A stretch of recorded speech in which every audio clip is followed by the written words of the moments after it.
Hi, I'm Robert.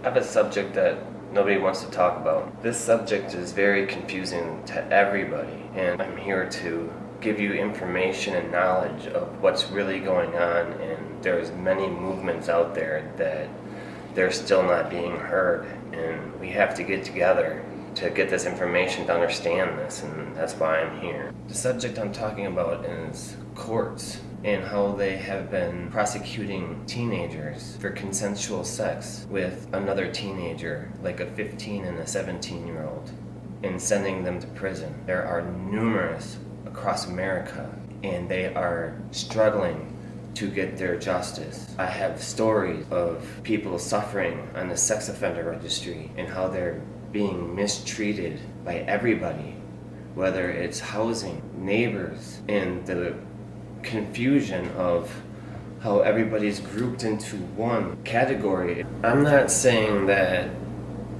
people shouldn't be on the registry and whatnot, and that they shouldn't have all these laws and rules, but there's things that are wrong that need to be straightened out, and it's for consensual teens. If you're on the registry, you look like a child molester, and these teenagers look like this, and they struggle inside, and many have gone to prison, many have been assaulted in prison, coming out trying to live a life, and they don't have a second opportunity, and they should have never gone to prison to begin with. I'm talking about courts who treat teenagers like this and yet let adults who offend with 13-year-olds and are prosecuting teens worse than them. And this is wrong. The courts have been charging teens, like 16-year-olds, of having child pornography. So they're taking a picture of themselves and charging them for child pornography of themselves and putting them on the registry. I know people don't want to talk to their kids about sex, but they need to. Every state's different. You need to learn it now, because your kid could be the one jumping off the roof next door to the school. And it is so serious. This is very real. In every state, the legislations are written differently and the laws are different. And there's different categories of how the courts were using the terms of anyone having sexual contact with someone under the age of 16, and that they could be sentenced to prison for 20 years. There have been many teens who have been prosecuted and sentenced to prison, and one of those being Gennaro Wilson in Georgia. When he was 17, he was on video of a 15-year-old giving him oral sex. And because of the video, even though the 15-year-old's willing and he's willing, that was enough. So he went to jury instead of taking a plea. And the jury had to find him guilty, even though the jury doesn't agree with what's going on, and then he gets sentenced to 10 years.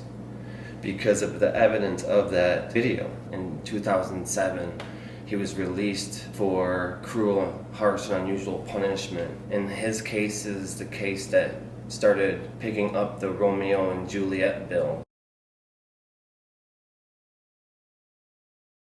The bills that help straighten out the legislations where the courts cannot prosecute teens consensually with another teen. When the legislation bills went through Gennaro State in Georgia in 2007, the legislators did not make it retroactive for him.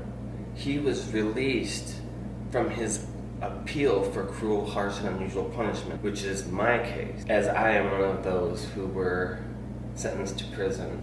There are so many things wrong with my case, starting with I was the only one prosecuted, and there was an 18-year-old getting a blowjob by a 16-year-old in front of a 15-year-old and a 17-year-old. I was sentenced to prison after admitting to receiving a blowjob when I was 17 and she was 15. I was anyone, according to the legislation. So yeah, you're gonna see Geraldine's statement, my statement, how she doesn't even say anything. She admits that two other people are in a vehicle, but nothing about getting oral sex, and nothing about that it was her idea to plan it with Tiffany, and how I was the only one prosecuted, and nobody should be prosecuted. Geraldine should be prosecuted. But yeah, you go into Tiffany's statement, And Tiffany was Geraldine's friend, and it even states in there that they were once best friends. I haven't seen Tiffany since when we dropped her off that night. Pages of a notebook, just stories of what Geraldine was doing from her mom, and where she states that Robert was always very polite to us, even went with Geraldine to visit her grandparents next door. I knew he had been in some kind of trouble before. Nothing was ever brought up of force, but it goes into that how she loaned me the money and how, this is her mom speaking, how gullible and stupid she's saying that she is. And Geraldine was in Norwood, which is a mental institution, had a bunch of tattoos. She was pregnant. She wasn't pregnant with my kid. Her mom states that she wouldn't talk to a counselor while she was at Norwood. States that, I wouldn't talk because I hate men. Well, what do you mean you hate men? Her mom says. And she's like, Robert raped me. Really, you're pregnant with some other teenager's kid, and you sit there and state that you don't like men, but yet you're pregnant by a man, and that's why you didn't want to talk to the counselor and state that you hate men.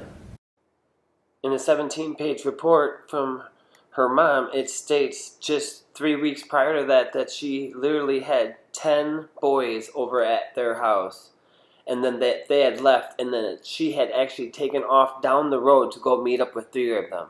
But yet she's pregnant. And then I go to find out, going through the transcripts of the June 27, 2001, her mom literally is stating that when we saw Dr. Christensen, like I said before, she wouldn't speak yet about what was the problem. She continued to have a really rough time emotionally after seeing him. And during the summer, it got worse. Like I said, her grades went from decent grades down to nothing. They were terrible. In the summer, she got on the Friday that she went into Norwood, which, when she's stating this, she's stating when she goes into Norwood is the time that Geraldine had stated that I raped her. And this is what her mom is stating for the timeline, which that's not true. The June 30th or July 30th, if that would be true, she ended up listening to her daughter tell her that she was raped, and then call the police on her daughter for stealing her other daughter's checkbook, and nothing about the forced rape or anything until later. And then in the 17-page, she literally writes this after she already sends her daughter to Norwood for 2 nights. And it's not until after August 5th is when she reports anything to the social services, and I don't even see anything of force yet, but a month and a half after that, JKR finally goes into Taylor County and reports it, and that's when she reports it as a force. Teresa's timeline is off, and it shows that she is a liar. And she had her daughter call me a month or so about that money that I had loaned from her. And no mom is ever going to have their daughter call their rapist. And she states that this happened on July 30th. And I have all the documents and timelines to prove everything of when she went to Norwood. It's just so crazy on who's running and working in the Department of Corrections. They're being taught how to treat people, which is unfairly. And I'll get into why and how with what I've already been through. And you'll see that I went through prison and they said I was a role model inmate. That the SOT, the sex offender therapist in prison, said I shouldn't be there when he went through my file, and told the rest of the people in group I shouldn't be here for what I am in prison for. But there was nothing he could do either. I know, it makes no sense.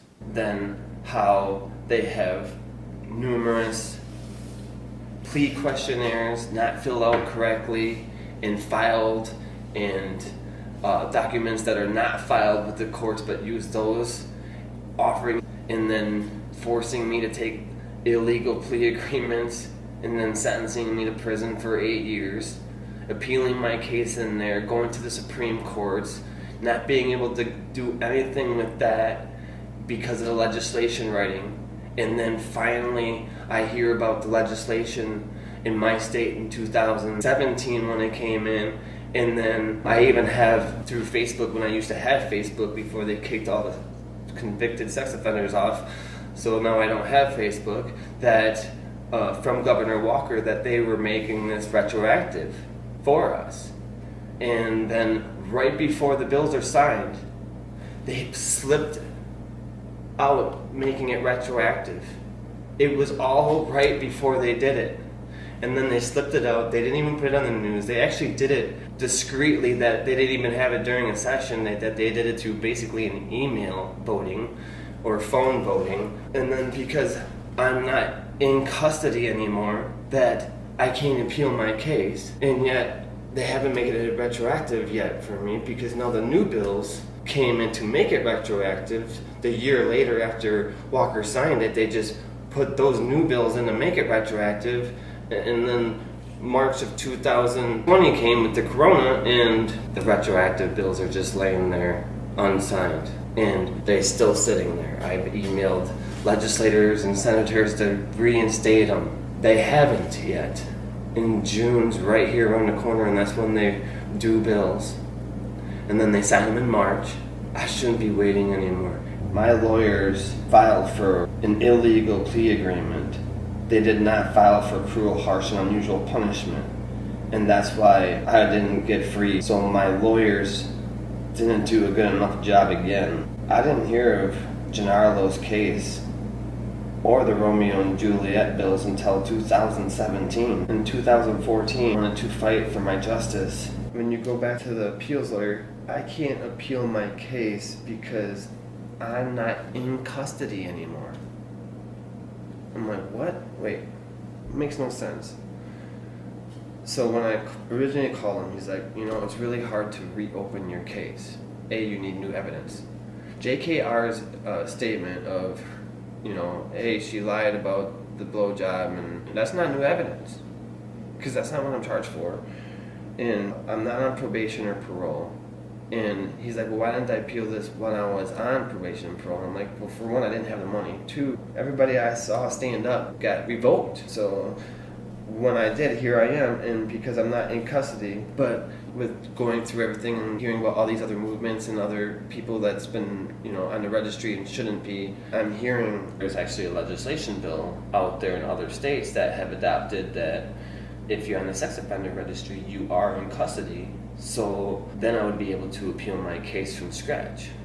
And they wouldn't be able to because of my statement anymore.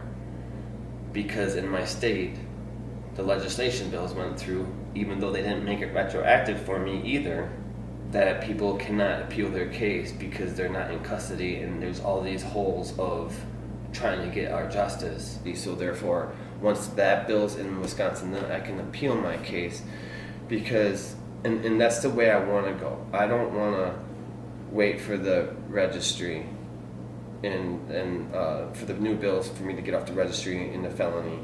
I don't want it to change from a felony, second-degree sexual assault, because what they'll do is they'll change it from a felony, second-degree sexual assault to a child to a misdemeanor, underage sexual activity. Well, I don't want that on my name either, because I don't deserve it. Even if we're underage, I don't want that. And I don't deserve the theft either. I only took the theft because I had to take the plea because of my statement that I was forced to do. And that same judge and DA prosecute real adults with real child crimes to less than what I did and went to prison for. And it's taking forever. And I don't think if I wasn't doing this, I won't think I'd ever get my justice. So I'm going to show you how messed up my whole case is, and how so many things should have been able to appeal my case for. Illegal plea agreements. There are numerous court documents that's not filled out correctly, and everything changing here and there, and you don't even know what's going on, and everything's so confusing, but the courts are doing whatever they can to get convictions. And then nobody's able to get out of it, even when the legislations are changed. And then when the legislations are coming through, they're not making it retroactive. Come on, I shouldn't even have to pay a lawyer to do anything.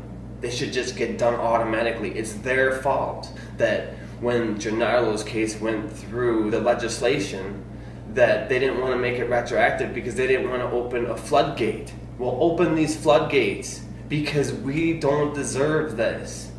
And they should be accountable for what they've done and what they're hiding and doing so secretly through the legislations that nobody even knows about this, and nobody knows that they can even go back to get off of their registry and felonies. And this is so wrong. They're doing illegal plea agreements all around.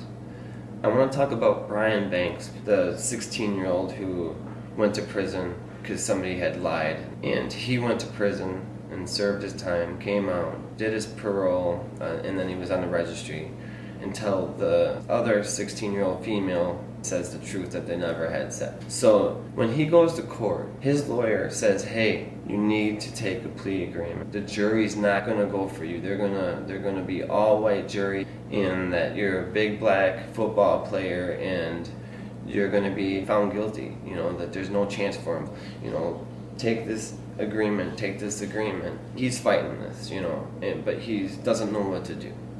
And he goes to his lawyer and they tried to make him take a plea agreement, and so the plea agreement is that he would do some time.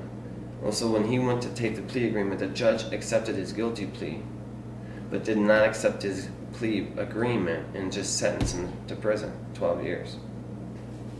So yeah, that's happening.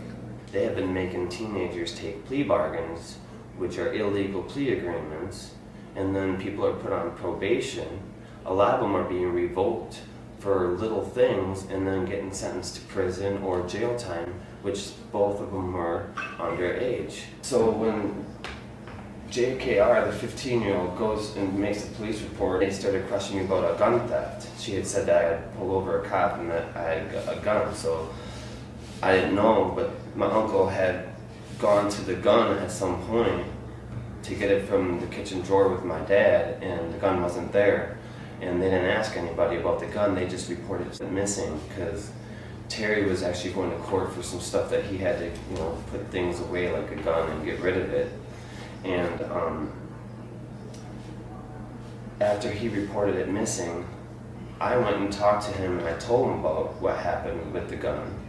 And at the point then, I didn't know it was reported missing, but that same night, I have right here that Terry actually called the sheriff's department and said that my dad had gotten the gun back, and knowing where that Rock County had it. And I never knew he even called the police saying that he did that, but that's all in this report that you'll see I take a plea bargain to, an illegal plea bargain. They put me on probation for a theft that I shouldn't even have.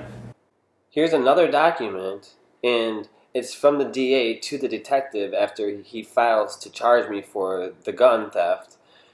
And she states, I do not understand the dates in this case. According to the report, Terry Thomas did not think the weapon was missing until 1 or 2 months prior to June 23rd, 1999. According to the statement of Paul Peterson, he had seen Terry with the gun about 3 months prior to June 23rd, 1999. This puts the gun missing sometime between March and May of 1999. However, according to Robert's statement, he was stopped on January 2nd. How could Robert Peterson be stopped with the gun before it was missing? And that's just a proof of they shouldn't even be trying to charge me for this. In January of 99, I pulled over a police officer looking for help. It ended up being an Illinois Boone County sheriff's who was off duty and on his way home. He calls into Wisconsin's Rock County sheriff's. He wanted to search my vehicle, and I get a citation for a concealed weapon. They had found my uncle's .22 pistol in the logs from Rock County. I paid for that citation the same month, and because I was underage, I couldn't even pick the gun up. In the police report, it says who owns the gun, where they live, phone number, but they wrote the area code 815 instead of 715. And writes down Medford, Illinois instead of Medford, Wisconsin. And they never contacted my Uncle Terry. There is so many different things, and nobody wants to talk about it because it's humiliating. Geraldine was a liar. TAG was Geraldine's friend. I had never called her before, during, or after. Until 2017 with the Romeo and Juliet bills, I started working on all this stuff again, and I reached out to her for the first time through Facebook. She did not even know any of this happened to me. And that JKR was never forced by me. I wasn't able to get Darren's, Geraldine's, or Tiffany's statement till last week. None of my lawyers ever gave it to me. I got proof of even just my appeals lawyer. He got me numerous other things, but there was so many things that they still didn't let me have. And I can show you that the people that appealed my case and charged me for file reviews never had my whole case. And after I talked to the detective on the 20th of '99 of September, it was 9 months later when I finally go to court for all this, because even in his paperwork, he sent to the DA that he doesn't believe there's anything to charge me with. But the DA wanted to use a legislation wording to make convictions and ruin teens' lives. And this is a DA that let adults doing real child sex crimes and letting them off where they never seen prison. And I have numerous cases of those. From the same DA, the DA who was elected right out of college, never did any time in any office before she was DA. Just like the Department of Corrections with the probation officers. They're not getting into the cases of what's really going on, and they're training them to be crooked. We have a justice system where people are being forced to take plea bargains to things they shouldn't even be pleading anything to. These lawyers were being paid $150 an hour. And they're not even doing their jobs. And then when they do this to people, there's no way out. And even when legislation bills go around and change it, they make it so they can't get out. It makes no sense to me. The Court of Appeals and the Supreme Court should have cleared all this. My lawyer should have did a better job and did it for cruel and unusual punishment way back then. Just because they had money to go to college to be a lawyer doesn't mean that they're good. Just like a judge and DA and all that. And I have so much proof of that. It's undeniable. A lot of this you can see laid out on my website, and all the stuff is all right there. And you can read more of what I've been going through before, during, and after prison, and you'll see what I'm going to continue to keep doing as it continues to grow. And we're going to make change together. And I'm using my story to do it, because nobody's listening, but this is important, and it's unbelievable. I just want the president to pardon me, because I am done waiting. I have a patent that I just received not too long ago where I re-innovated natural wood flooring, which, when I say natural wood flooring, the original way of installing floors were installing raw wood and then pulling out the machines and sanding them. I re-innovated that. Instead of the wood coming and it needs to be fully sanded, it's already pre-sanded basically, where the top texture is raw, unfinished, untreated wood, but it's got a smooth top, or a wire brush, or distressed with hammers or scrapers, and that we just bring it to the job, we install it, we stain it, and finish it. and we don't have to bring out big standing machines to create the dust. My patent qualifies to be nominated for National Technology and Innovation for 2021, and that medal is bestowed by the President of the United States. But because a clause in there, it says whoever is being nominated gets a FBI background check, that I could be disqualified. And I'm afraid that because of this offense that I should not have, that I won't win, and I deserve to win. I do not get the SBA loans everybody else gets, and they are discriminated against sex offenders and felonies, and I don't deserve that. There is so much wrong with my case. Why was I the only one charged, and there was actually an 18-year-old in there? Why do they change a force to a consent and give me a felony, and that is wrong? Then you have the 2 plea questionnaires, and one's that they used isn't filed with the courts up in the right-hand corner, and then I didn't even check the box of guilty for the second-degree sexual assault to a child because I didn't agree with it. And even when he gave me the agreement, the judge even goes over how I filled everything and signed it and checked all the boxes right, but I'm pretty sure he was looking at the first one that was filed, because I checked those boxes, but not in the second plea questionnaire. Why did my lawyer tell me to sign my revocation papers? I went through the experience of being on probation before I went to prison, and then more experience after. Why are we putting people in prison and then having them come out? I want to say, first of all, a lot of them, they don't have a driver's license, and a lot of them have child support. So when they get out, they can't get a very good job, and when they do have a job, a lot of times they're paying people to come and get them, take them back and forth to work, and then to take off to go to group, or for probation, go to probation and go to group. You got to pay for probation, you got to pay for these groups, you got to pay the person to take you there from work, plus you're missing work too. We're not letting these people get to develop to be successful. I went to prison. I was in there trying to be good, and they didn't care about me or anything. Like, I was doing dead time. I can't wait for you guys to get to know me more and know more what happened, and it is just unbelievable on how recidivism and all this we can slow this down. First of all, we gotta break cycles, and we gotta start communicating with one another. I actually hired a ghostwriter in 2017, but because of financially, I can't continue to keep paying for me to appeal my case or to go get these writs off to go get underage sexual activity. And I own a business, and if I do these things, it's going to hurt my business more. And it's like, oh my gosh, it's like, what do I do? I'm just, you know what I do? I stay at my home most of the time. I stopped enjoying life because I can't have a normal life.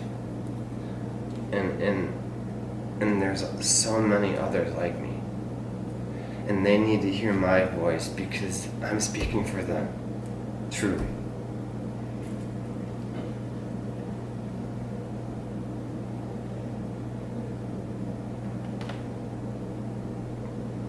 And I don't even know the kids, but I know other people who have been to the courts like this, and there's more than you think. And nobody's listening because they're not wanting to hear anything about it, but this is true. And so many kids have taken illegal plea agreements and then revoked, and now they're on the registry forever, and they're not living, they're living in shame. They isolate themselves. They feel like they are nobody and have no, I didn't want to be alive. I mean, I didn't want to kill myself, but I wish I wasn't here many times.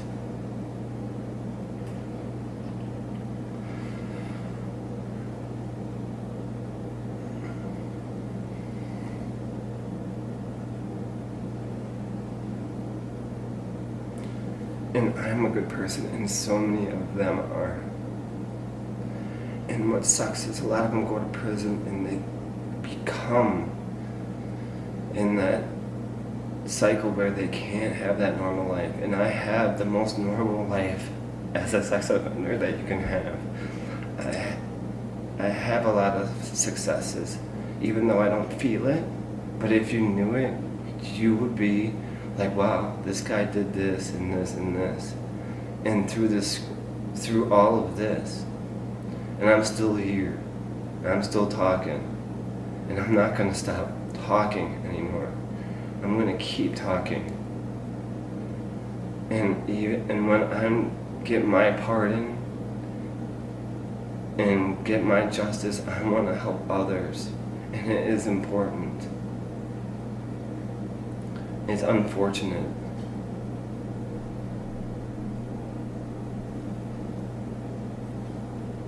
And yet I know I'm blessed. That, I have good health. I have abilities. Everybody's fighting something inside, that's for sure. But this I should not be fighting. And this is something that I have to face every day. And I can't fix it.